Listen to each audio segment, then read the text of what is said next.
Hey guys, Dominic here. Connor here.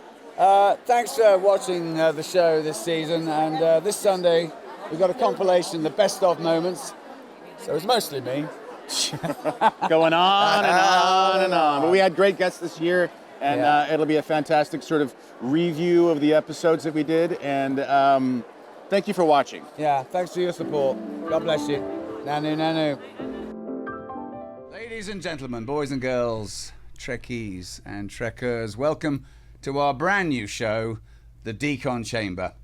I'm your co-host, Dominic Keating. I'm joined, as always, by my dear friend, my old castmate and my fellow co-host, Mr. Connor Trinneer. Hey, yo. She has worked on the big screen and the small screen with A-listers and A-holes. And sometimes it's the same person.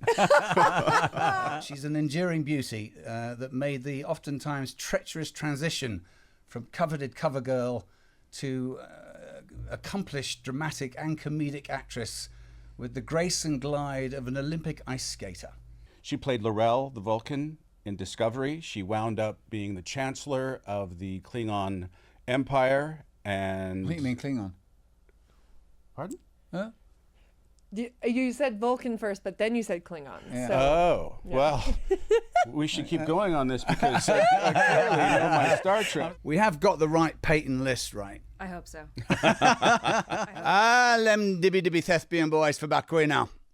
And go and listen up the number one new Idris in him area.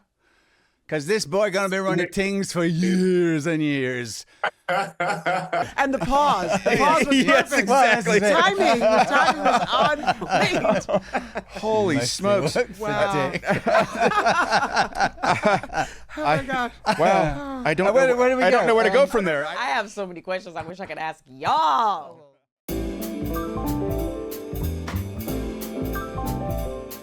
The show has begun. Set your phasers to fun. You're guaranteed for a trip. Trip, trip, trip. Step into the decon with Connor and Dom. It's the Decon Chamber. The Decon Chamber. It's a good name, eh? It is a good name. Who came up with that? Was that you? Well, a little bit of me. It was while we were at San Francisco just now at the convention up there, and we knew we wanted to do a new thing. I was sitting at the table with Sarah, my girlfriend, and we were spitballing what we might call this thing. She said something like, "Well, something particular to your show." So I was like, "What was really particular that was so the Decon Chamber?" And she just went, "Do you mean the Decon Chamber?" That's it. And I was like, "Shut up." And I remember getting a little Post-it note that they often believe on our tables. Yep. And in the Sharpie, I wrote D-CON Chamber. And then I kicked you and I went, "Dude." And you went, Well, that's pretty good. "Oh, that's pretty good." So you're an actor. When I quickly realised I wasn't good enough to be a professional football player. I grew up literally in the Valley, and so I am technically a Valley girl. Yeah. I liked it well enough that they thought they'd roll the dice and give me a shot. Yeah, physics. Da-da-da-da-da-da. Told you were funny. You just told me a story. Oh well. I have to be alone to eat this. That's a hard truth that I didn't think we'd be talking about. How many goddamn pairs of glasses did you buy? 3. So far. 3. 1-1 to who? They play to defend 1-0, and that's coming from one guy, Gareth. To be fair, he sent a handwritten letter that was Bless him. delivered by hand to my flat in Highbury at the time, All right. which as a Spurs fan is quite a difficult place to live. I'm picking him up from the airport on Monday, and if it is Tottenham, do you know what? He can get an Uber. Oh, my God. And then my mom had moved to New York after she went to East Carolina University in North Carolina. The Pirates. Yeah. Go Pirates. Yeah. I'm a savant for this kind of stuff. I love I that. know you are. My Uncle Bubba Honestly, is you a could pirate. name the most remote Yeah. town in America. Oh, yeah. Yeah. Oh, the Highlanders. And it's like, oh my God, this guy is teaching at Arizona State. Wow. Sun Devils. Yeah, Sun Devils, thank you. On the Next Gen, I remember we all had weapons in our hands, and I, for some reason, could not. I would come out from beneath, the space rock or whatever, the planet rock, and go pow pow. I could not stop doing the pow pow. The director had to say, Robin, stop. And I'm like, I'm so sorry, but I did that my whole childhood. Same here. There's nothing. They said after the first couple of takes, the first time I had the face pistol, because I would go like. They were like, "What's that sound?" What and I is didn't even that? know I was doing it. I know. And then they were like, "Connor, Are you are you chewing? making noise?" And I was like, "No." All right, well, let's go again. She bought Shook Knight's house out in Tarzana. God Oh, bless. really? Yeah. Yeah, there was this big giant mosaic of a marijuana leaf as you walked in. You were like, It's like, yeah, it was "Really, kind Jerry?" It's a choice. The moment I got married, so long ago, first thing I did was, I got to get a dog. And I saw an ad for a boxer. I thought, they're beautiful. But they have wet mouths. The saliva The drips. trouble. We've got two. You got two boxers? Yeah. No Yeah. kidding. Yeah, and a bulldog. And a bulldog. So you're wiping their mouth all the time. Oh yeah, And saliva they're just dripping down. God all forbid over you get dressed nicely. Exactly. You get dressed nicely, and your beloved dog wants to say hello to you. Exactly. And it dribbles all over your pants. Yeah. And a dribble on your pants, which kind of sticky, is not too cool to go to, your wife might understand, but a stranger. Exactly. What is that on your pants? On the That's other right. hand, your You wife have- might not understand. That's why you have Tide wipes in the car. Somewhere I saw a picture of a Doberman, which is very much like a boxer, but with a clean mouth. Yeah. And a gorgeous dog. So that began my affinity for many, many years now for Dobermans. I've shown Dobermans. I've got a Doberman champion at home. Oh wow! It's they are the most beautiful dogs, and they have a dreadful reputation.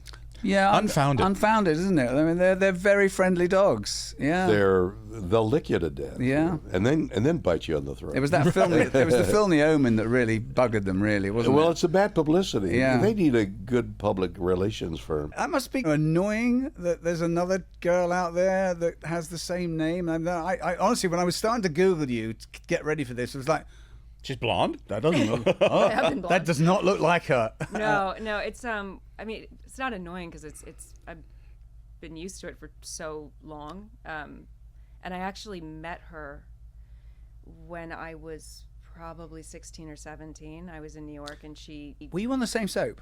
Yes. Yes. Yes. Shut the door. As the World Turns. As the world turns. Yeah, that's right. I And told you this story. I think you might have mentioned it, and then I remember reading it Remembered it, recently. yeah. Yeah. So I knew. So she I goes met as her, she's Peyton like- R. Yeah, list. but she was like 5 years old. I mean, she was young, and so I mean, I was like, I can't believe there's someone with the exact same name because I've met a lot of people with the last name List. So, But how's it possible in SAG? I mean, you had to change your name. I did. There was another Dominic Power, which is my real name. I was wondering with your email. I'm like, Yeah, maybe yes. that's just maybe that's a choice. Well, it reads as Power. Dominic's Power, doesn't it? I know people must think. What is that? What is that? What kind of oh, there he goes. Yeah, there was another one in Equity 38 years ago or something, and I mean that's a funny story, but I actually heard about him. I was at an opening night for Jack Lemmon's Long Day's Journey into Night at the a theatre in London, and I met a couple in the middle of the interval, and I was introduced to Dominic Power, and the other one, oh, I grew up with the Dominic Power. First question out of my mouth, is he an actor? He went, as a matter of fact, he is. I was like, Perfect. Oh no. I hadn't even started the journey there yet, but yeah, sure enough, when I got my Equity card, I tracked this guy down. You killed him. I rang him. I rang him all weekend. No answer. He finally picked up on a Monday morning. He must have gone away for the weekend. Hello, Dominic Power. He said, who's calling? I said, well, hang on to your cotton socks, love. This is Dominic Power. Is this some kind of a joke? And I said, no. Now listen, I'm going to be famous. Do you still want the name? And You did not do I this. did do that. That is awesome. I don't think I believe in fate. I don't rule it out. But I'll tell you, I loved Ray Bradbury as a kid. I started at the U of A, and freshman year, finding my way around. I had a couple of friends from high school who had gone to the U of A, trying to make new friends and stuff. Beginning of my sophomore year, I thought, I need to get involved in more social stuff. And there was this thing called the Speakers Bureau that arranged for the talks, guests who would come in and do lectures and stuff like that, pretty high-level people, in politics or the arts or science or whatever. And they said that, we need people for the Speakers Bureau. It was in the in the school newspaper, the Daily Wildcat. And was it actually called that? absolutely. Yeah. We'd always say, like, we had a really bad test or something on a given day. It's like, great day to be a wildcat. At any rate, so I thought, I saw the little ad, and I saw when the meeting was being held. I went in there. There was a woman who was like a junior or senior. She was the only other person. She'd been running the speakers board.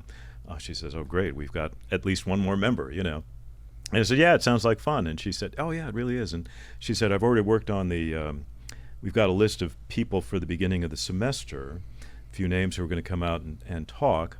The first one is Ray Bradbury. Would you like to pick him up at his hotel and take him to dinner with some of the faculty from the English department and then introduce him for his speech? Wow. Yeah, I reckon. Yes. Let's harken back to when you were 15 Okay. and you write a letter Oh gosh. to the Elite Model Agency in New York. The first round of pictures I sent, I was 15. Wow. And I got let your eyebrows grow back. Because Well, they plucked at within an inch of their 15 lives in those days. Oh yeah. It was the 70s. That was Yeah. like, Right. Yeah. nothing, a line, right? And my mom had given me a perm.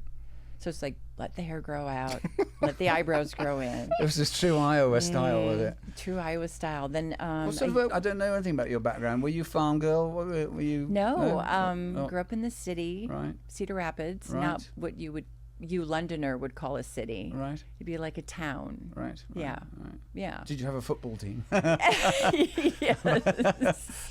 We did. We moved a lot though, so I was often the new kid, which was really hard at the time, but with what we do or what we did for a living, what we do Trained for a you, living, yeah, right. it makes it easier to always go to the set, and you are forced to make friends. My son was 2 when we started. Right. And then I was pregnant with Soraya in season 3 Right. and had a complication with her. And so it was really difficult. And that show family is real because they came around and sheltered God me, bless. supported me. Same when I lost my parents, they really supported me. I don't know. It was really Do you know? I see it in that special. last scene of. I saw the last episode 2 nights ago, and the montage on the bridge when you're all saying goodbye to each other. It's real, isn't it? Thank you. Yeah, it really was. Yeah, it's and we were fortunate to have a similar experience with Every Scott Trek does. anchoring our show, Yeah. and it's a Wasn't that family. So beautiful. And And you talk about the crew and the fact that by the time we showed up to Enterprise, they'd already been together for 17 years. Wow. Some of there was a core of them had been on that show behind the camera for 17 and a half years. I felt bad when we lost the show, but I felt worse for them. I'm an actor. I'm supposed to have a job and start something else, but they'd raise their families together. And we killed the franchise. For a bit, and then you brought it back. I went in. I flew out to here to LA. Went to Bad Robot. Met with JJ. Santa Monica down in there. Yeah. Where not far from where I stayed when I was shooting Picard. So it goes full circle. I did a load of tapes in the UK for it. Then again, thought nothing was happening. Anyway, came out, met JJ, and he was like, "Yeah, we got on very well." And then we were like, signed a test deal, and they were like, "But the only way we can actually let you do the part is if you get out your Downton contract." So I was like, okay. So I'm sure Downton will be up for this. So I went to Julian Fellows and went to the Downton team, and I said, "Look, obviously I've really enjoyed my experience here. However, this is Pretty big. I'm moving on up. This is like a big opportunity. It's a 3-picture deal. It's quite a big role. It could be a game changer." They were like, "We completely understand. We would love to keep you. If you don't get it, we would like to keep you because we're actually going to write quite a big storyline for you in the next season." I was like, Sweet. That's amazing. So I'm like, Star Wars or Downton, either way. Win-win. Win-win. Great. Played them like a. It's beautiful. I was like, I don't think the story goes that as well. Cat with cream. Anyway, so Asia and I go off traveling. We go to Peru, we go to Colombia, Machu Picchu, having a lovely time, getting to know each other. Spending all the money. Yeah. No. No, don't worry about the hotel, babe. I got this covered. Me and JJ. Don't worry about that. Yeah, we sorted. Big night out in Lima, Peru. Lovely, no problem. Bogota, let's go. Let's have it. Anyway, cut 2. It's terrible. I'm in a hotel in Bogota. My then American agent calls me and says, just to let you know, they're going a different direction in the Star Wars. The worst words an actor hears. I was like, okay. I was like, but we can still go back to Downton. Like, well, the thing is, they because they've been waiting. I sort of forgot this bit. Downton kept checking in, saying, "When's this test happening? When's this test happening?" And I got too sidetracked with South America. When is this test happening? When's this test happening? And it kept getting pushed. So anyway, so my American agent friends me says, "Yeah, so that's the Star Wars is unfortunately gone away." I was like, "Okay, that's fine. I've got Downton. I've got a great storyline coming up. It's going to be great." So I go to Downton, feeling like, so they didn't exercise the right to activate the option or whatever. However, I tried to use flash language there, that didn't work. So can we, continue as expected? And they were like, yeah, about the Downton thing. Because it's taken so long, we've had to actually write you out the show as well. Oh no. Yeah. So I was like, okay. And it's more about who's the hero and not who's the ingenue. Yes, I don't fit that archetype, but that doesn't mean I can't carry a story, which, we get to see, Clearly. not even with me in particular, but with Sonequa as Michael Burnham on Discovery, that the more that we give that vehicle to people of all different genders and races and creeds, that we get to see a different sort of protagonist come into existence. She's fabulous in that show. Just incredible, and The workload alone. I mean, she's just pitch perfect. Yeah, she really is. And we're the finale. I think is now airing of the final season. I'm loving it. I got to say. Yeah. I mean, I'm kind of I'm right in the story. Yeah. It's yeah. And she has carried that piece, and people are posting a lot of videos, and she posted some sweet photos from our first 2 seasons of various things, and she's just such a true leader. I feel so incredibly That's humble. apparent, isn't it? On set too, and I mean, is she given that respect? Yes. Yeah, and the way, because it's infectious, because she respects every cast member, every crew member. It really looks at everyone, sees everyone. Yeah. Before I get to Doug, the Klingons. Yeah. I don't know. I don't know how they were able to do it because it was nothing but pain. No pain. Yeah, it looked it. Like it was so thick. Yeah. What they were wearing was torturous. They weren't able to sit. They weren't able to. Mary said they had a sort of thing that they could lean into. They could not eat. Like a coffin. Move their mouths. They could no. Yeah. They had to, so there had to be a nutritionist on set whenever there was a Klingon day to make them smoothies, because they could only open enough to get a straw in there. They had to build these wooden contraptions for them to at least be able to lean back into, because they could not sit.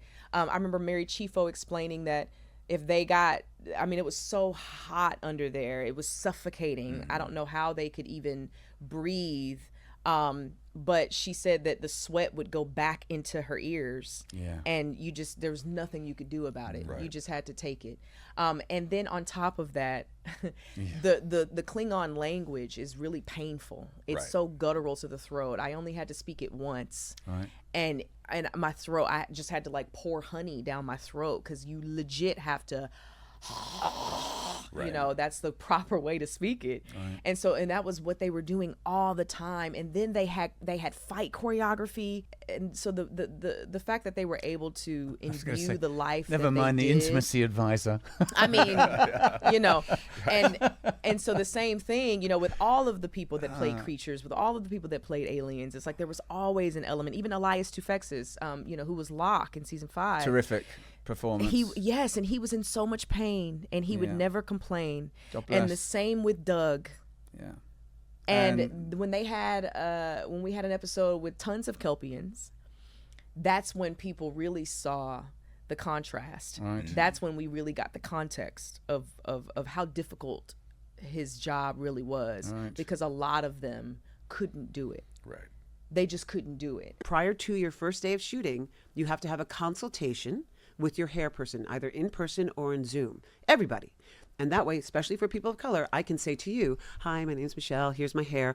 What do you plan on doing with my hair, and how do you plan on getting there? Right. And Yeah. from this information, eye to eye, I can see whether you know what you're doing or not. Right. If I feel uncomfortable with you, I get to tell the producers I feel uncomfortable, and they have to provide money for me to get it done in a salon or whatever. Right. Which is not the ideal, because again, I don't want to pass the buck on production to allow them to send people to another location. No, and it's a Right. headache for you. I mean, It's a headache for it's me. a headache for everyone. And also, Yeah. I'm a human being. Yeah. Right. I'm an actor, just like the other people who are sitting in that trailer. This is not a big deal. No. It's really not a big. It's just hair. Yeah. And truthfully, it's my crown, and this makes me individual. It makes me unique, and it should be. And all I ever think about are the little kids, the little munchkins, the little brown and black kids who have crazy hair, and they don't see themselves represented. I know you said They that need about to see this. seeing Nichelle in the early episodes. You and your dad would Unbelievably have you because you impactful. come from a mixed race family. That's right.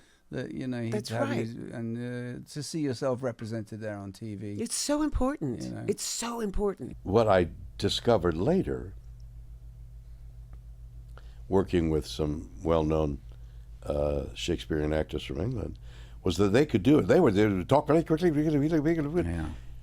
Where I was just phrasing more slowly, I would take a phrase. I mean, why do you have to speak so quickly, get 10 lines, when you could say, once more.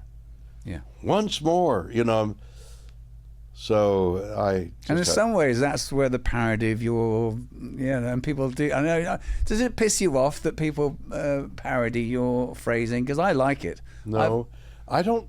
I don't do what you're talking about. I will not. I don't do that. I mean, I don't think I'm doing that. No, in this you're not interview. doing it now. No. Right. And even when I've watched you lately in some of the shows, I mean, I actually do similar phrasing, and it's my phrasing. Right. But it's me making sense of what I'm saying. That's exactly it. You know. You may balance on a word. Yeah. You may balance on a phrase. Yes. You may run through the whole sentence. But rarely you do 10 lines. Yeah. Look at me. Olivia would do. Precisely that. Yeah. Go on forever, Yeah. and then what did he say? Yeah. You're not speaking in a thought. No. You're speaking just 10 lines. Exactly. Yeah. And you need to speak in the thought. Yeah. Yeah. So you mentioned growing up in Phoenix, but Yes. you were born in Chicago. Born in right? Chicago, yeah. For how long were you? About 7 years. I was 7 years old when we moved to Phoenix. What took you? What was that move about? Dad? Partly getting- health, partly my health and my younger brothers. Oh, no kidding. Another health story. Chicago is very cold in the winter. Yeah, it is. And my brother and I heard. both had asthma and other kind of bronchial Did you? issues. When I was, I think, 6 years old, I came down with a very bad case of pneumonia, bronchitis. One of my few early childhood memories is my father had to wake me up in the middle of the night. I had to take this medicine that they put me on. It was a yellow liquid medicine, and it tasted horrible. Oh, I'm sure. It looked and tasted like vomit, basically. And the doctor said, well, even if your son throws this up, you got to give it, he'll keep enough in there, blah, blah. So at 4 a.m. or whatever, my dad had to wake me up. And he put a little sugar in the thing, and he sang the Mary Poppins song, just a spoonful of sugar. Helps it go down, but didn't stop it from coming up. Right. So I had to take that for a few days, and it wasn't helping, and so I had to go to the hospital. And I was in the hospital for about a week in an oxygen tent. And there was some concern that may have been the end of little Andre. You were bubble boy for a minute. I was bubble boy for like a week. Gosh. And so my dad thought that, maybe Chicago is not the best environment for my sons. And, my brother John, who was a couple of years old at the time or something, was... There's an energy amongst Yoruba culture, which is very, very rich, which is full of so much substance that's very, very similar to Quajon. Not that I specifically thought about it when I was doing it, but if I'm thinking about what energy I tapped into to embrace this guy's heritage and where he came from, absolutely it's his Nigerian culture. Right. And one could say, oh, well, yeah, that's convenient because you're Nigerian. No, actually, you could just choose a substitute energy, but specifically tapping into Nigerian culture, Yoruba culture, is definitely the most organic way I could have embraced Quajon as an entity. All right. Yeah, I thought as much. How was your stage combat experience? Are you good at that? 'Cause Um, you guys have to have a great fight. Oh, you and that Jerry. fight, Yeah. that fight was probably, I think what actually made it to air was 10-15% of what was choreographed and what we rehearsed. We rehearsed that for a week. Wow. It was a really long fight. Really? It was What a really week. extensive. They had stunt doubles on wires and poles. I mean, it was really, really elaborate, the way it was choreographed and how we learned it to what we actually shot and what was actually used. I mean, when I started doing sci-fi, that was sort of like par for the course. I mean, not flash forward, but when you got into the comic book stuff and Tomorrow People, we were doing fight scenes almost every episode. Right. So that was something you just sort of Just came with the package. It came with the package, yeah. We were And you're going to waxing be about- covered in bruises Right. Yeah, no kidding. consistently. Did you think when you saw what you were going to look like? Yeah.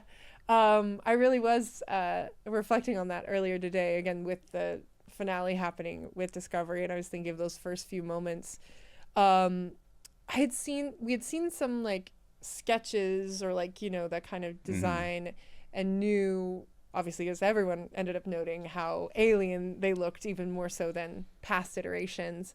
But that first day was still just so surreal. I mean, you really do disappear. And that the first prosthetic that I had was particularly thick, you know, that as we noted, even within the first season, they thinned it out more and more, and they got it closer and closer to my face. But that first one is pretty, you know, it's generally my cheekbones, but it is, I'm not very It's not you. recognizable. No, Not me. no. And plus the contacts, which I think, you know, and they actually used my prescription, which was awesome. That's awfully sweet of them. Yeah, very kind. And so much so that like usually actors don't want to get them in until the last minute. I was like begging them because I'm like, I can't actually see right now.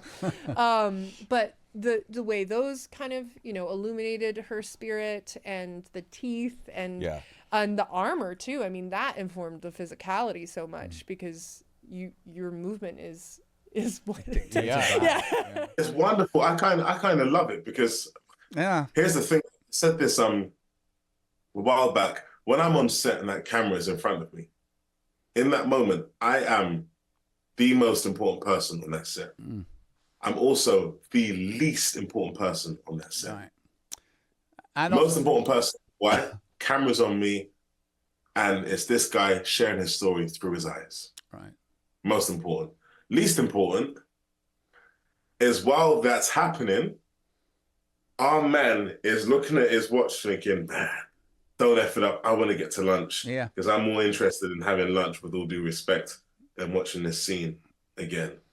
Yeah, Least time is money. important. Yeah, time is money, and if Both happening at the same time. yeah, and they're watching that clock every second of the day. Do you know much about why Kirstie Alley vacated and left the door open for you? I kind of, you know, what you guys can appreciate this, one actress to another. It seemed to me that if you didn't want to continue with a franchise, so to speak, you just negotiated yourself out of it. That was the gracious way of everybody saving, you know, their face, so to speak. And so that was my impression at the time. She was doing Cat on a Hot Tin Roof at the Mark Taper, so killing it on stage, and arguably one of the most enviable roles for any actress to play. And Cheers hadn't happened yet. No. But yeah, it was my distinct impression. She was choosing now a different path. And only for astronomical amounts of money would she come back. I mean, and let's face it, guys, she didn't come back when Savick was reintroduced in 6, which most of the fandom knows. You know, Nicholas Meyer was charged, either you hire Kirstie or Robin, two actors who have already played the part, or you must change the name of the character. I know we're all over the place here, but had she wanted to be a part of it again, certainly she would have reunited with Nicholas Meyer, who was her director on 2. Right. You know, I mean, That's when Kim Cattrall comes in, and because it was changed completely to Valeris. How did you come to this new format with the decom chamber, and how did you leave Shuttlepod 1? Well, let me start by saying that we are awfully proud of what we did with the Shuttlepod show. Very proud. We had many great episodes. We had a couple of years of really learning about what we were doing, and have come to the Decon Chamber with a great deal of knowledge and insight into how to make this as good as we can. And the leaving of it was it was time. There are things that did go on behind closed doors that we're frankly going to keep private, that are really our business, and hope that people can understand that. But at the end of the day, we are so completely excited to be here at the Decon Chamber with 455 Films, with everyone that we're working with, and really couldn't be happier. Yeah, it was a very, very, very difficult decision. One of the most difficult I've made in my professional life, to resign from that show. But the situation had become untenable, and I just couldn't go on any further. I think there's some consternation out there. You know, Connor doesn't move quite as fast as me, generally speaking. And I know that might have added some, how you might say, fuel to the consternation fire and the rumor mill about what went down. And I could have acted quicker, and I should have acted quicker, and you know, I'll apologize to you again now here in front of everyone, and apologize to you all if it did create any sturm and drang about what was going on. At the end of the day, us working together always has been a joy that I don't want to end. And dealing with loss. I mean, your mum and dad, they were separated, but were you close with both at the same time? Yeah, through the years? yeah. We were close. Mostly mum, though. Well, we were close, but it was complicated with both of them. Was it? It was a complicated relationship. And then they both within a day of each other. Yeah, my dad of liver cancer. It was only a 5-week battle. Liver and pancreatic, as we know, they just move so fast. Yeah, it just rattles. And so he got diagnosed March 2nd, and then he was gone 5 weeks later. I think he only had time. He had only had 1 treatment, and that was that. And then Mama died the next day of a heart attack, out of nowhere. But I remember saying to the company, because I just needed to get right back to work. My sister and I, Nikisha, we planned the funerals at the same time, and then I just needed to get back, and everybody was like, "Are you sure, Saniqua?" And I'm like, "Yeah.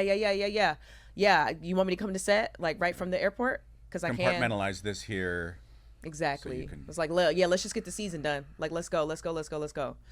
And I said to the company, because they were just all like, what do we do for you? We don't know what to say or do. And I said, listen, here's the deal, everybody. I'm not okay, but I'm gonna act like I'm okay, and then we'll be able to get through this season. So if y'all can just act and pretend with me, then I would really appreciate that. Yeah. And they were like, got it. And so nobody, we just acted like everything was okay. And that's what I needed. Did you have any input in part of the process of how that went? Well, I mean, they wrote, Michael Chabon wrote that first season, so he knew exactly everything that he was going to do with her. Right. I'm assuming that. But we absolutely talked about how to bring her to life, how to bring that, and I was really clear about wanting to make it as realistic as possible, and to not make it a caricature of an addict. Look, I, like probably 99% of the women in this world, especially in this industry, had an eating disorder, for a big chunk of my Did life. you? Right. Yes. Yeah.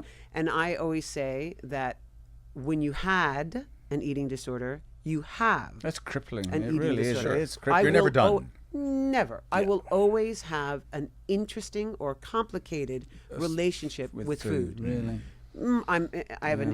I think I have a really healthy relationship with it now. Yeah. But it's still a complicated think about relationship it. because once an addict, always an The addict. monster's still in there. Yes, and what's insidious about eating disorders is that I need to eat to live. Yeah. Right. I can't not indulge at some point to my addiction, right?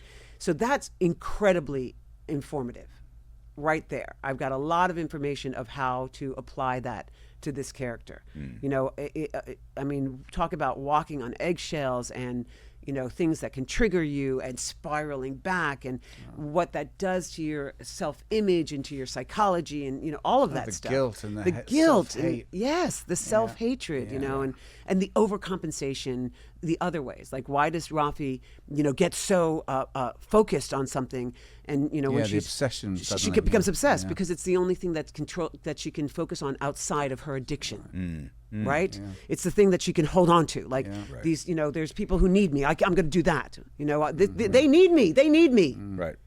And as soon as they don't need me, what do I Now have? what do I do? Right. Exactly. So I Who mean, am I it's now? so rich, and I appreciate our community, our Trekkie community, so much because they're so beautifully They really vulnerable and wonderful. Going to the cons and having people come up to me and tell me their stories, tell me their addiction. Humbling, isn't it? It's extraordinary. It really Amazingly humbling, and I feel in those moments, I'm grateful to expose my own scenarios and my vulnerability if it gave them strength to address theirs. I spent a long time in India, and it's you see these monuments to that British colonization, and it's and I grew up in an era where it was still being promoted, accepted. Right, I hear.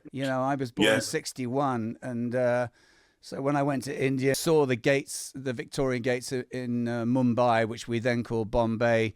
I know I was carrying a different thought pattern in my head than when I went to Ghana 10, 15 years later, and realizing, nothing was more sobering than going along to the old capital along the coastline, and I went into the bowels of that place, and there's a place, it's called the Gates of No Return, and this is the holding area where they would keep the slaves before shipping them out to the boats, and it's some heavy man standing in those cold, dank, dungeon rooms, and this conversation got heavy, man, but I hear you. Yeah, but I tell you what as well, because it's interesting with as a white guy looking at the world, the history that collectively we can be proud of, history that collectively we should understand how it's very sobering. I've kind of made the conscious decision to always, when I'm navigating this space and this world, it's whoever I meet, I always try and see, if we're all God's creatures, I always try and see the God in that person, speak to the God in that person. And I consciously make the effort to always go, I'm meeting you now. I may meet you and be in your presence for only 10 minutes and never see you again, maybe longer. But whatever this interaction is, I vow to contribute towards your joy and to never contribute towards your oppression. That's a very, very simple kind of thing that I live by. That's beautiful, day after mate. day. You've been looking for your Captain Kirk ever since, haven't you? Yes, darling. Yes, I have, and I think I may have You found may have him. found him. Oh my goodness! Yeah, no, Star Trek has been a very interesting sexy theme in my life. It works on multiple levels. Well, I've often said it was, as a Ted to 8.5, 9-year-old, it was my first foray into erotica, without a doubt. Thank you. Yeah. Thank you. No kidding. Please, Marriott Hartley Yeah. and Leonard Nimoy in The Cave. Are you kidding me? Yeah. And he's so compelled by her, so aroused by her, and she's so stunning a creature. And he has to make a decision. Do I stay with you forever here? And know this incredible Chiffon constant world. feeling? Yes, right? Or do I go back to the ship? And he has to go back to the ship. And when they part, I'm just like, I know I was drooling on the 1980s shag carpeting for sure.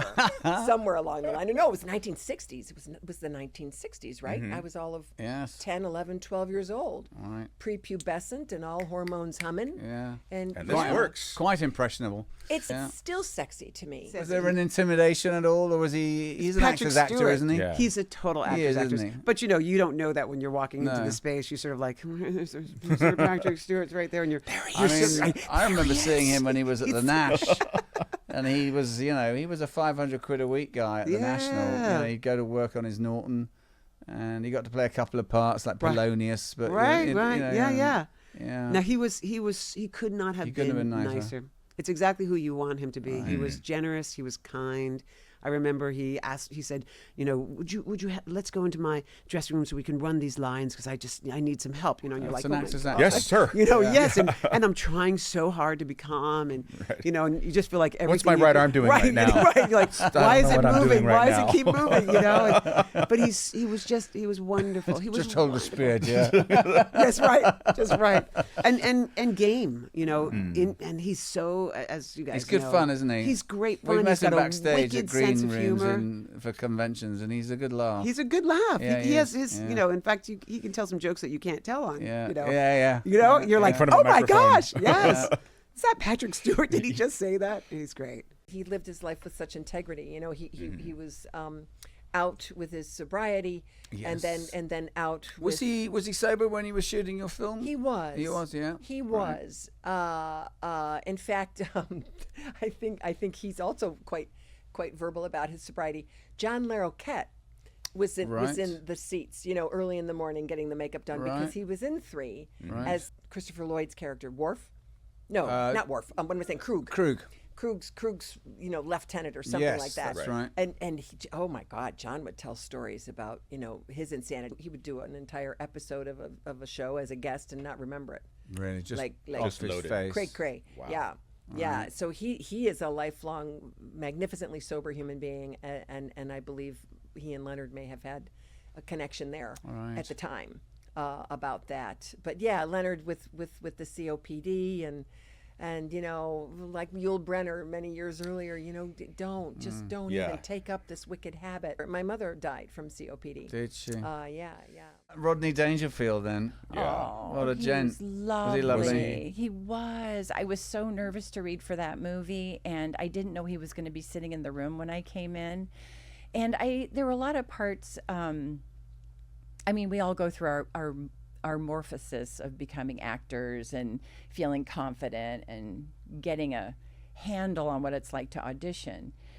And a lot of times being 6 feet tall definitely did not work to my advantage. And especially because having this girl next door look and vibe about me, it didn't actually go together with a 6 foot tall person.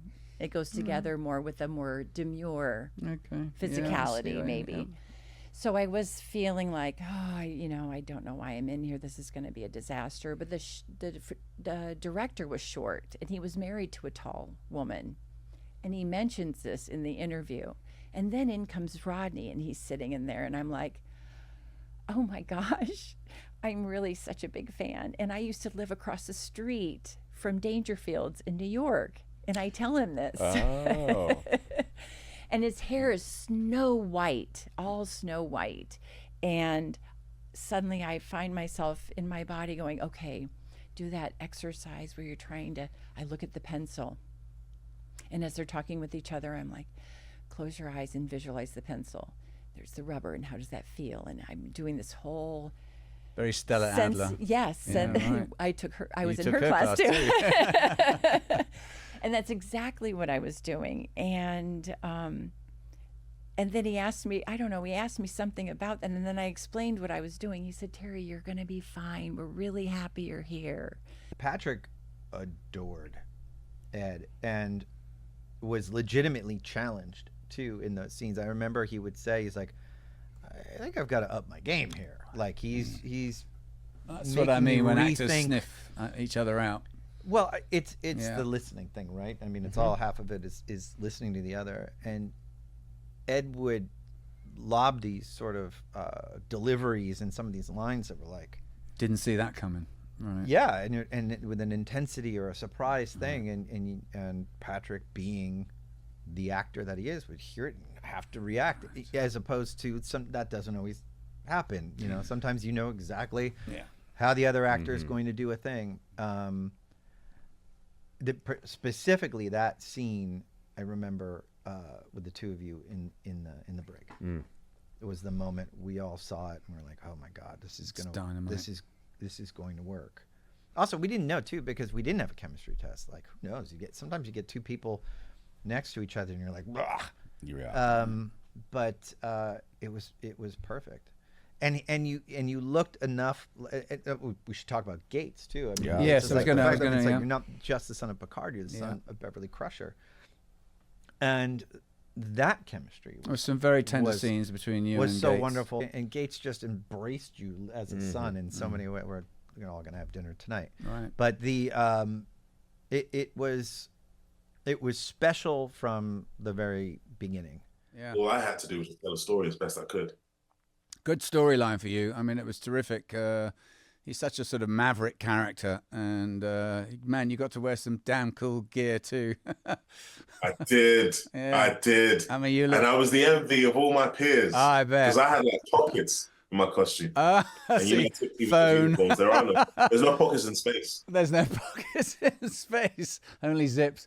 That was part of the deal. Like, I had to audition. Good for you. With the British accent. Oh no, I went just to sort of to torment myself. Like, the strange things we do as actors. Like, I really went on that audition just to be like, I just need a bit of abuse, and I'm gonna go and crash and burn in a British accent in front of a casting director I want to impress. This is gonna be a great idea.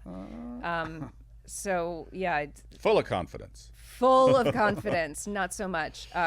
But what I didn't think through is that if you actually get it, you have then You might do 2 years. you have then told with them you real can do it, lines. and you're like, Yeah. I have no idea if I can do this or I not. was not being serious. I was actually not serious when I did. Yeah. We'll tell them anything, won't we? Honestly, I mean, I've told this story a couple of times, but for a play in London, I had to play guitar, and as I was walking out of the audition, the artistic director of the theatre, Dominic, you do play guitar, and I was like, yeah. So, since I was 12. Yeah. Never played it in my life. Right. Got the bloody job. 3 weeks before rehearsals, I just bought my flat in London. I was painting the baseboard, and I went, I ran the agent. I went, listen, love, you've got I need lessons. Roxanne, sweet. No, I said, you've got to get me out of this. And she went, get a guitar, darling, and learn. Yeah. And I learned 3 chords, Danny Boy, in 3. My fingers were bleeding. On opening night, literally. Yeah, I mean, I got asked if I could do magic. Same thing. I'm never going to get this. Yeah, I can do magic. And then I all of a was sudden- working the next morning at 6 a.m. Yeah. So what are your best magic tricks? And you're like, Well, I funny you should like ask. to show the coin, hide the coin. I got a few magic. I mean, I literally had to go to Katz's Deli that night because I called my agent similarly and was like, Flo. Of course, her name was Flo. I can't do magic, and she goes, God damn it. All you right. said you could. I said you said you could, and I was like, well, I'm an actor.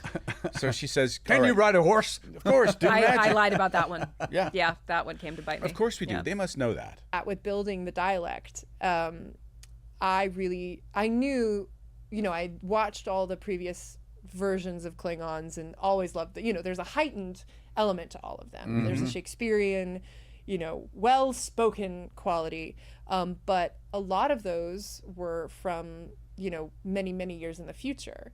And I knew there was a certain quality, again, to embodying the Klingon, fully in Klingon, that had this yeah, I mean sensual certainly, but like that there was an accent that I wanted to discover It was based off of a broken English, if you will. Yeah. I don't want to say pidgin, Yeah. but I did note that in your Yeah. performance, that this was definitely, not, as you say, Shakespearean English, which I enjoyed a lot. Thank Yeah, you. yeah. And I really did want to make sure with the dialect sheet and everything that it was like I could point to it, that people might say, well, what is she just doing, like a Russian, Irish, like the amount of different dialect combinations that people are like, what is that? And it really was based, Mark Okren's Klingon dictionary book says like there's only one vowel sound for each vowel in Klingon. So I kind of based all of the vowel sounds off of. Oh gosh, look at you that. know, You did a lot of work. I did. I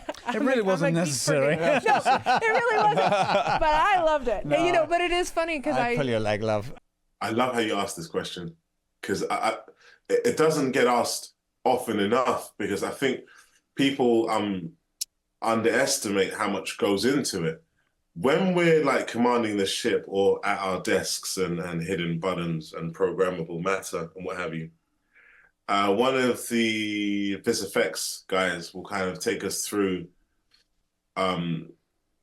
just almost like a pitch deck on their iPads to show us how things will function, what it'll look like. And then they give us free reign to do things, providing we can remember the consistency of the movements that will kind of start the ship, or will go to comms, or to do this or whatever. So we have a lot of free reign to do it, but we just have to make sure that we're consistent with it. Yeah. And even if we aren't consistent with it, God bless the wonderful VisFX department.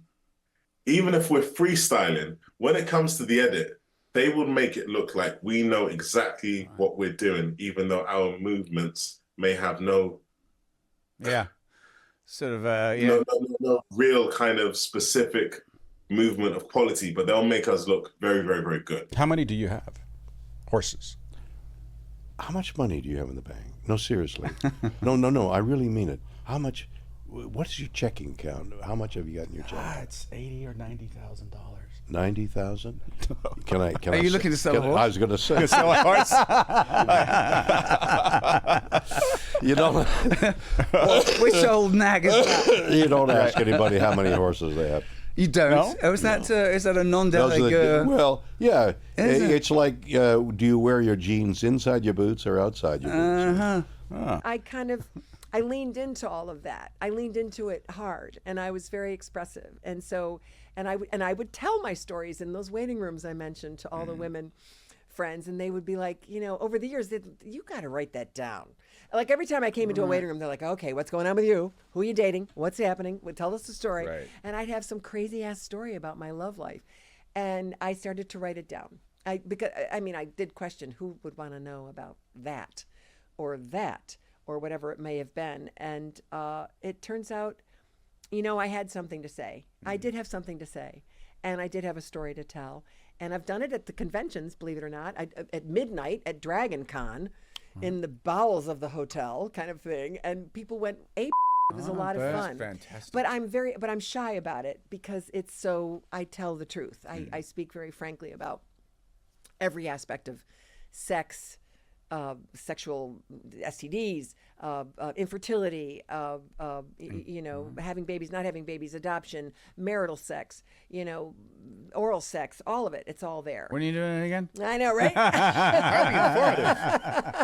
And I'm front row seats. And Star Trek is there. Star Trek is there. When I was coming of age and having planted that seed of deriving your pleasure at the behest of someone who has power over you, like I told you, that stayed with me.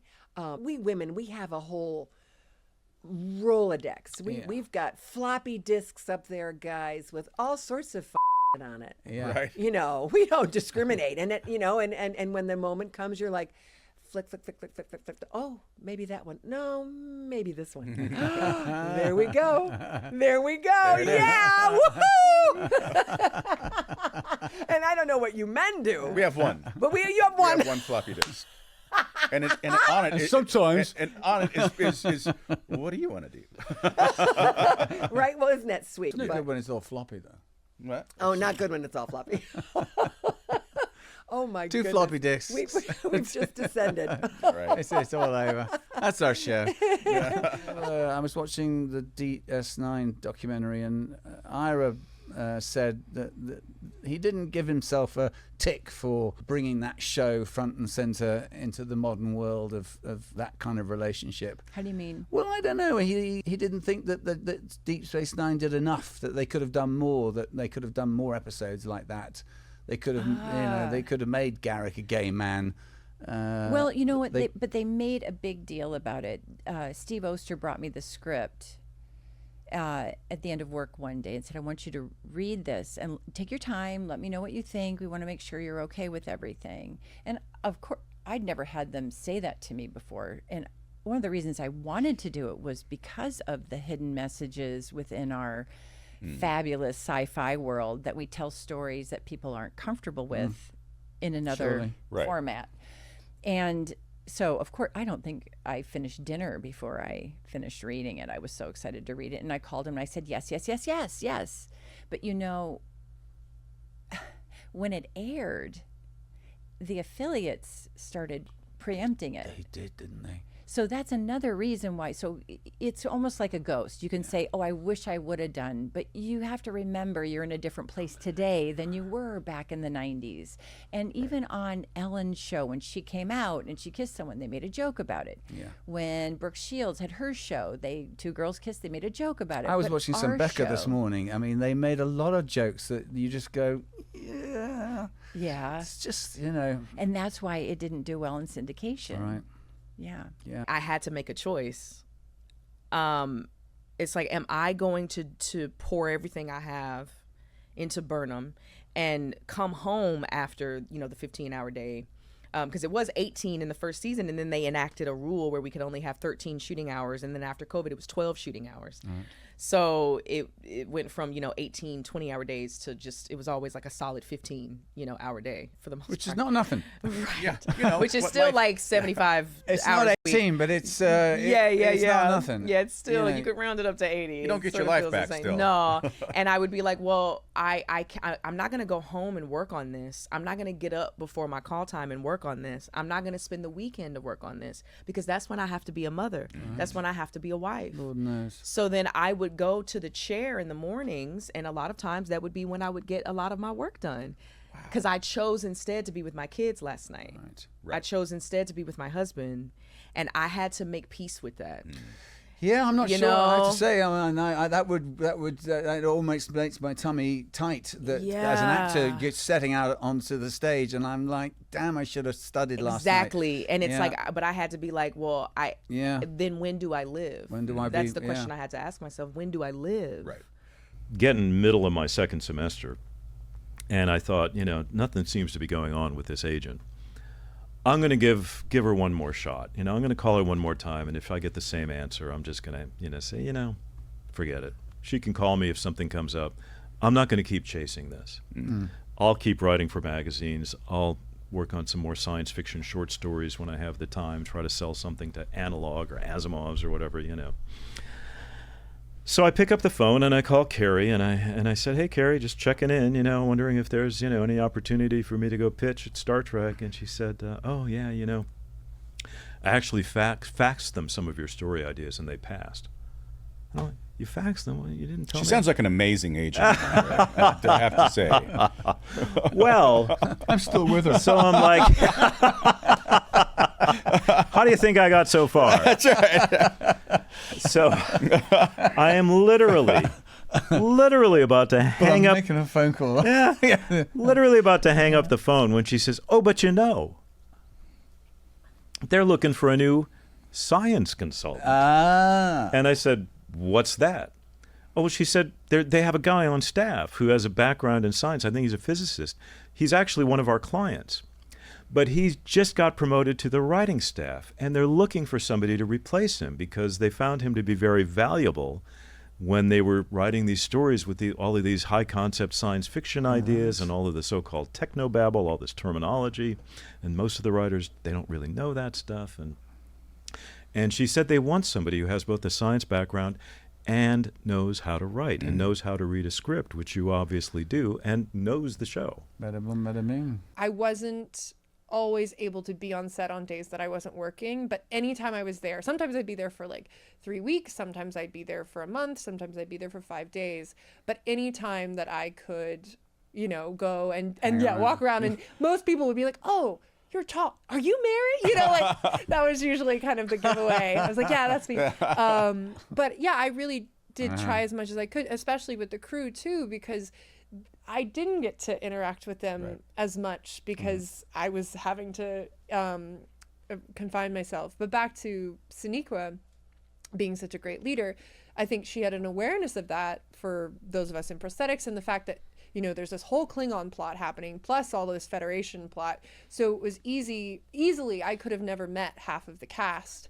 But she, again, organized different game nights. And then also, I think we were all just so jazzed. I distinctly remember Anthony Rapp and his now husband, Ken, came to the last day we were filming that 4th episode, where Shahzad and I had the, as I say, the dilithium processor scene, the very sexy, where it's like, just classic. And Shahzad and I are both like sweethearts at heart, or like, you know, we can be all like tough and cool, but like we also just love a good rom-com.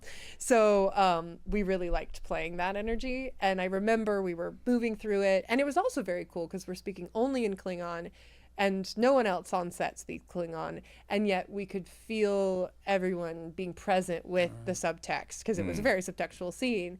And Anthony and Ken were there. They happened to be visiting set. Like, everyone in the cast was so proactive about being present with the other cast as much as possible. Right. What is your favorite episode of DS9 and why?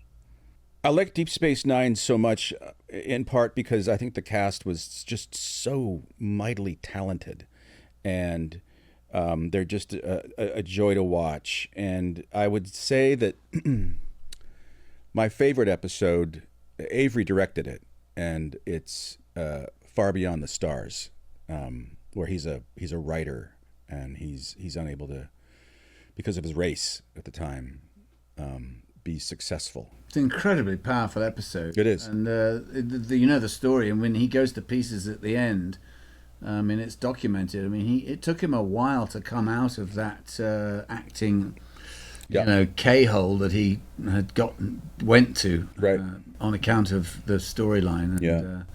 And, but as you say, powerful stuff. Yeah. Well, here's a question for you, Dominic. So what is your favorite trek, and which is your favorite episode of that trek? And it can't be Enterprise. I'm really enjoying. So. I've been watching a lot of Discovery, which I'd never seen any of, because we've got some Discovery people coming on, and I got to tell you, I'm really enjoying it. It jumps around pretty furiously at the beginning. But this 5th season, I'm right in the story, and I love all the characters. The production value is amazing, and again, they've got some seasoned actors in there playing some really beautiful character roles. And there's a breakout star, this young girl, Eve Harlow, that was on the ship just now, that I got to meet, and I can't wait to have her on the show. She is quite luminescent, and she's playing this character Moll absolutely beautifully. Sort of Bonnie and Clyde duo with her and her boyfriend Lack, who is also, I forget the actor's name, but he's terrific too. Yeah, that's some good stuff, and she is particularly like, watch this girl, she's going to do something. And I wrote a song called Monday Night in London about will they be there, and if, you know, was that happening? You only did that show at the Kennedy Center, right? Just the one time. You didn't really feel as though you wanted to. Well, it's arduous. It's an hour of songs, and it isn't melodic. It isn't like, oh, say, can you see? Yeah. There's like 70 pieces are playing. Ben Folds told me, because I had one rehearsal on a Thursday, and then Friday night was the show. So I had rehearsed the words at home, but there was no melodic line like, right. Oh, say, can you see? So oh, say, can you see? Are you in time? Right. Are you now in time? Are you there with everybody else? Right. Couldn't tell. So on Friday morning, I said to the conductor, I don't know. Ben had said playing the piano to a symphony is like being underwater. You don't know. Frequently he said, I'd be playing it. I don't know whether I'm in the same place as the orchestra. Right. I was the same way as a performer, as the singer, with a orchestral background of 70 pieces, but no haunting melodic line. And everybody's looking at you. And everybody's looking at me to perform, and I don't know where I am with the orchestra. Terrifying. So I, not only terrifying, how do you do it? Yeah. And the guy who might nod me in, the conductor is behind me. You're right. I was going to say he's conducting the orchestra. He's conducting the orchestra. And so frequently they go like that, and to the soloist they go, and then you come in. None of that. So I got the guy who wrote the orchestrations. He was there in the theater. I said, sit down front and give me a fast or a slow circle, because he had written the orchestrations for this. He had the reserved seat, did he? Well, so I'm performing away. I'm doing, the words, and every so often I look down. He goes, "Speed up a little or slow down a little." Nice. And the orchestra and I finished most songs at exactly the right time. One song, I finished the words, and the orchestra was still. The last line was, "What can we do?" And I said, "What can we do?" And the orchestra didn't stop. When I stopped, and I repeated, "What can we do?" And the orchestra stopped. Nice. It was just a happening. Right. Another one of those moments in the theater that everybody stood up and cheered. Did you feel like that you missed out on a childhood? No? I mean, I got my driver's license. It's all that matters. I went to 2 proms. I went to one with my best friend because I think she felt sorry for me because I dropped out of school after my sophomore year, so I didn't have like those years where you'd go to prom. So a few people took pity on me and let me come. Did you school on set and those sorts of no, things? back then SAG and AFTRA were separate, and back then the soap opera was AFTRA, and the rules were pretty lax. Yeah. The multitasking was not something I was interested in. And especially, I had this weird thing when I would be at work, especially at 15, where I felt like being around all the adults, sort of reminding them that I was a child, I didn't want to do, because I felt like it made people a little bit, I don't know, like I was like, I want them to forget that I'm younger and all that stuff. So I kept my schooling and all that stuff as separate as possible. My mother, I think, came to work with me 2 days in the beginning, and then I asked her to not to, because I just felt like it just reinforced that I was a child when I was trying to pull my weight as a be a cast peer. member. Be a cast member. Yeah. And I think to a certain degree that worked. And I had, on the side I was paying for tutors and stuff to keep me, up to speed on work, and doing that on the hours I wasn't at work. But, I work now, I literally just shot something where I had 4 children. 4. Wow. Yeah. And Magic of movies and TV. Oh yeah. I'm like, I look rested. And all these kids, I mean, we were shooting a relatively long day with them, and they're being pulled for school. Yeah. In between setups, they're being pulled for school, and I'm watching that, and like they're strict about it with SAG and all that stuff, right? And I just remember thinking, I'm really glad I didn't have to go through that, just because the jumping back and forth between doing this, impossible. I mean, it's hard.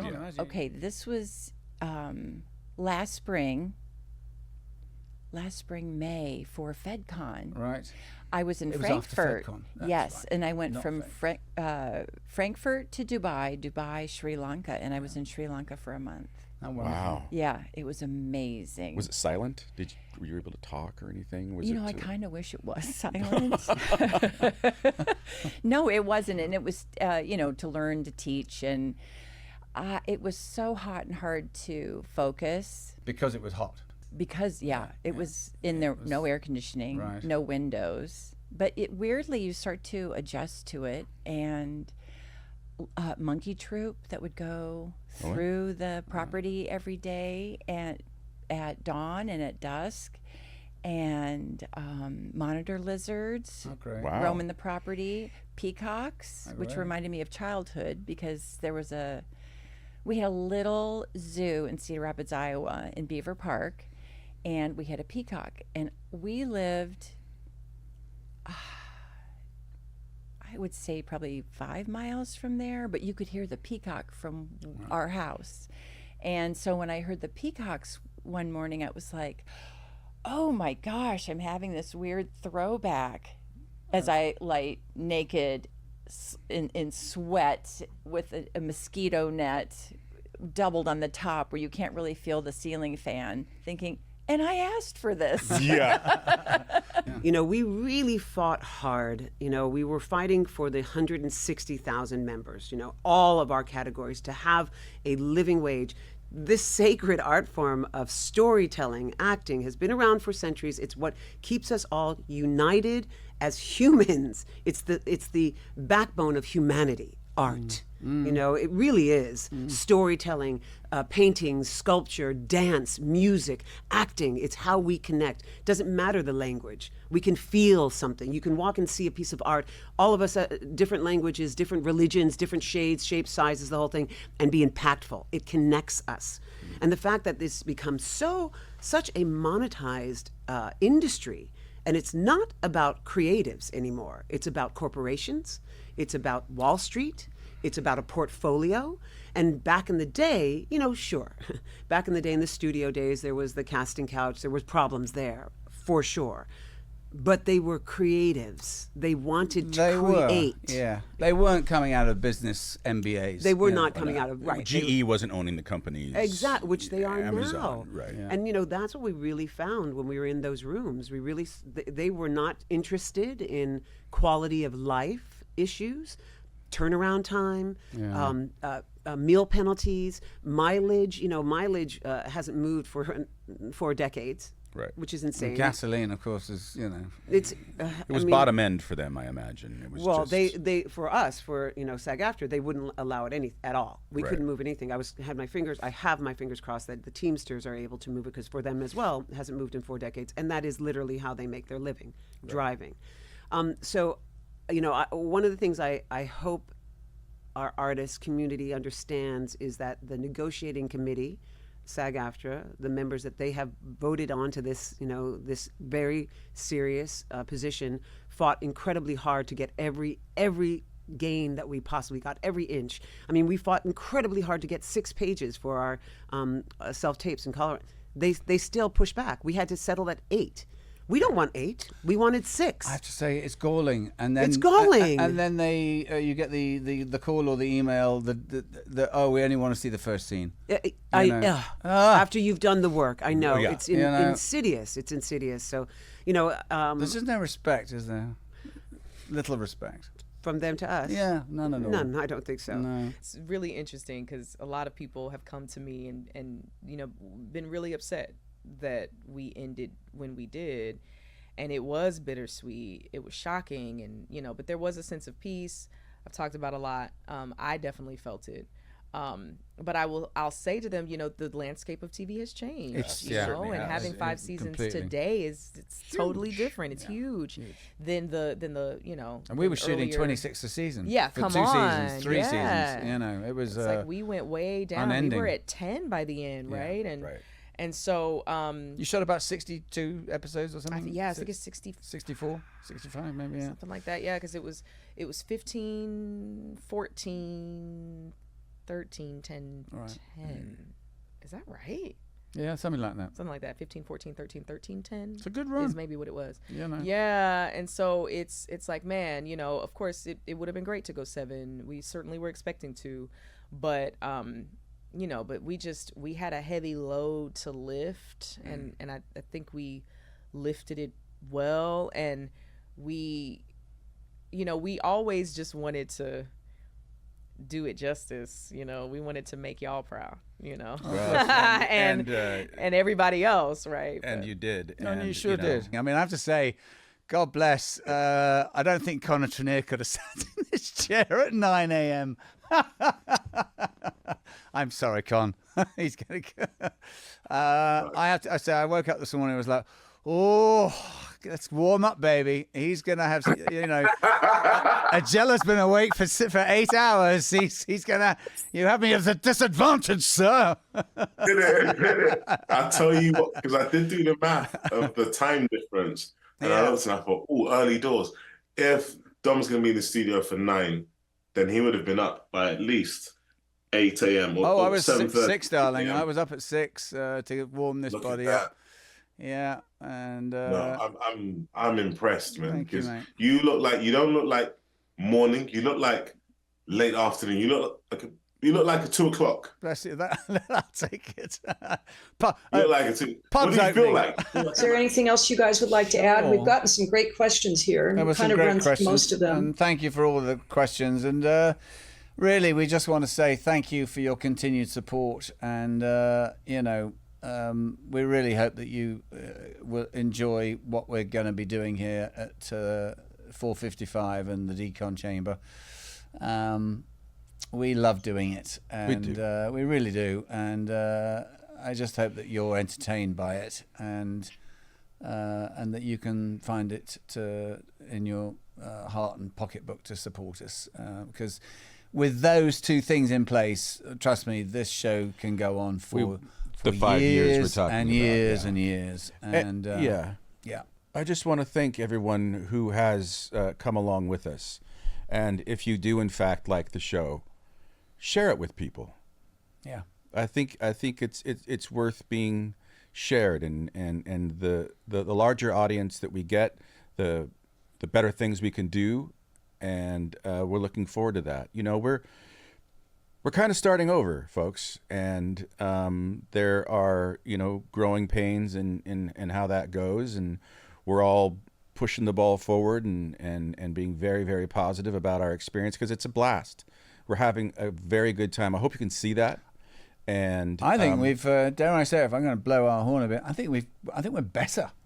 I think the interviews that we've done 4 maybe so far, and I think we've really found our stride, and the chemistry's there. And I think you're really going to enjoy some of the interviews. The one we just did this week, I think it's going to blow your socks off. And please join us on Patreon. This is an important part of this whole soup. We really need your support. For those of you who can really support us, please do. And for those of you've got a little bit in your pocketbook, we really would appreciate you stepping up and taking the time. It doesn't take too long to just join up. Yeah, it's a couple of coffees that you didn't get to have that month, and you get to watch us and hear our dulcet tones every Sunday. And it just means we can keep doing this. And I know for those of you that you know have enjoyed us, it's just we need your support. It's as simple as that. Yeah, and otherwise, join us on the Decon Chamber on our YouTube channel. Find us at the Decon Chamber on X, on Instagram, Apple Podcasts, and Spotify. So there's a bunch of ways to skin a cat on this. Yeah, and 11 o'clock every Sunday morning PST, and we'll be there on the live chat. Yep, joining in. I'm a little slow with the thumbs, but you know, it's usually about 6 down. You get the answer from. I'm finally here. So please, call to action, guys. Please come and support us. Hey guys, here we are at STLV, Las Vegas, baby. Las Vegas. Right there. We want to say a heartfelt thank you for supporting the new Decon Chamber show. We hope you really enjoyed this season. We have good buttons. guests. We have buttons. It's important that you step up and support the show now. Our back has been very generous, but he needs to see traction. Please support the show. Become a Patreon member.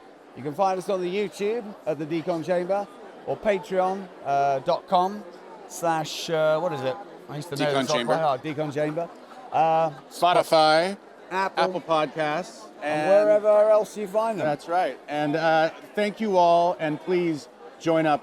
We need your help. We want to keep giving this to you, and we love the show, and we hope you do as well. So come on board. Come on board. The water's fine. Yeah.